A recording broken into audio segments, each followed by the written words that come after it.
또 자율신경 실조나 문제로 배뇨의 조절 능력이 저하되면서 과민성 방광이 생길 수 있습니다.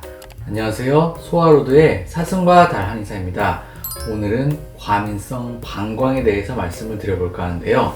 과민성 방광은 소화기 치료를 하면서 특히 과민성 대장증후군이 있는 환자분들 중에 과민성 방광이 같이 있으신 분들을 많이 보게 되면서 이쪽에도 관심을 가지고 연구하고 치료하게 됐습니다. 비뇨기와 생식기 그리고 장은 모두 위치가 비슷하죠.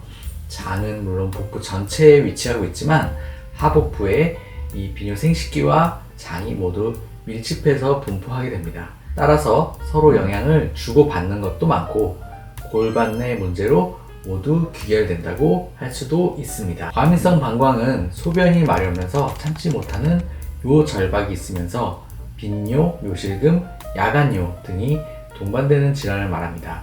염증이 수치로 나타나지 않고 기질적인 문제가 없는 기능상의 문제에 해당됩니다.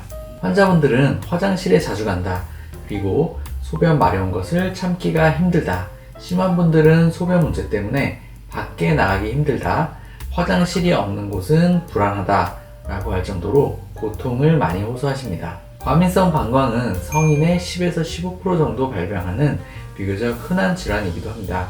실제로는 여성분들 뿐만 아니라 남성 또한 유병률이 높다고 합니다. 진료실에서는 하지만 주로 여성분들이 많이 내원을 하셔서 보는 편입니다. 아마도 과민성 방광이 방광염이나 질염이랑 딱 구분되어 나타나지 않고 방광염이 되었다가 다음번에는 염증이나 세균이 없는 과민성 방광으로 나타나고 또 그 다음번에는 다시 질염으로 나타나는 등 비뇨 생식기 계통으로 여성분들이 문제를 많이 호소하면서 과민성 방광을 많이 동반하기 때문에 진료실에서는 여성분들을 더 많이 보게 되는 것 같습니다. 원인을 살펴보면 우선 방광 자체의 기능 저하가 있습니다. 방광의 저장 능력이 떨어지면서 소변을 충분히 저장하지 못하는 것입니다. 방광에 미세 염증이나 점막이 손상된 경우에도 발생할 수 있습니다. 한의학적으로 살펴보면 체질적인 문제로 인해 방광이 약한 소양인의 경우에 과민성 방광이 잘 발생하기도 합니다. 또 출산이나 수술 이후에 방광 주변에 근육이 손상되거나 방광 자체가 손상돼서 나타나기도 합니다. 방광이 지나치게 과민해져서 발생하기도 합니다. 식습관의 문제로 인해 카페인, 초콜릿, 차 등을 과다 섭취하거나 과다한 음주로 인해서 신장과 방광을 예민하게 만들 수 있습니다. 독소가 많이 포함된 음식을 과다 섭취할 경우에도 소변이 탁해지면서 오염물질이 방광벽을 자극하여 발생하기도 합니다. 물 섭취가 적어 소변의 농도가 진해지면서 방광벽을 자극할 수 있기 때문에 적절한 양의 수분을 섭취하는 것도 중요합니다. 그렇다고 과다한 물을 섭취하는 것은 그것 자체로도 신장을 과로하게 만들고 방광을 자극하여 좋지 않습니다. 무엇이든지 적절한 게 좋습니다. 한 가지 더 말씀을 드리자면 소변을 참는 것 또한 적절한 것이 중요합니다. 소변이 꽉 찼을 때 과도하게 참으면 이것 또한 과민성 방광을 유발합니다.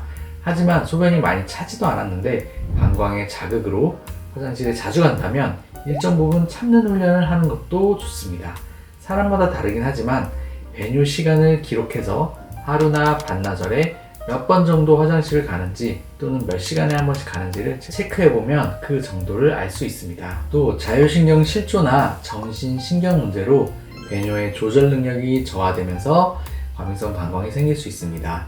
오줌을 배출하는 것은 부교감신경이 활성화되면서 일어나는 것인데 자율신경이 실조되면 배뇨 활동이 잦아질 수 있게 되는 것이죠. 마지막으로 앞서 말씀드렸듯이 인접 장기나 다른 장기와의 상호작용을 살펴봐야 합니다. 방광뿐 아니라 신장을 살펴봐야 하고 생식기 문제는 없는지 또 소화기 문제는 없는지 이런 것들을 잘 살펴서 같이 치료해야 합니다. 이에 따라서 치료 방법에 대해 정리해서 말씀을 드리자면 우선 신장 방광의 기능을 강화하는 것이 필요하겠고 원인에 따라 골반 냉증을 제거하고 골반 근육의 긴장을 풀어주면서 스트레스 울체나 자율신경 실조를 해결하고 미세 염증, 열증을 제거하면서 해독 능력을 높여 방광벽을 자극할 수 있는 독소 생성을 억제하는 것으로 정리해 볼 수 있겠습니다.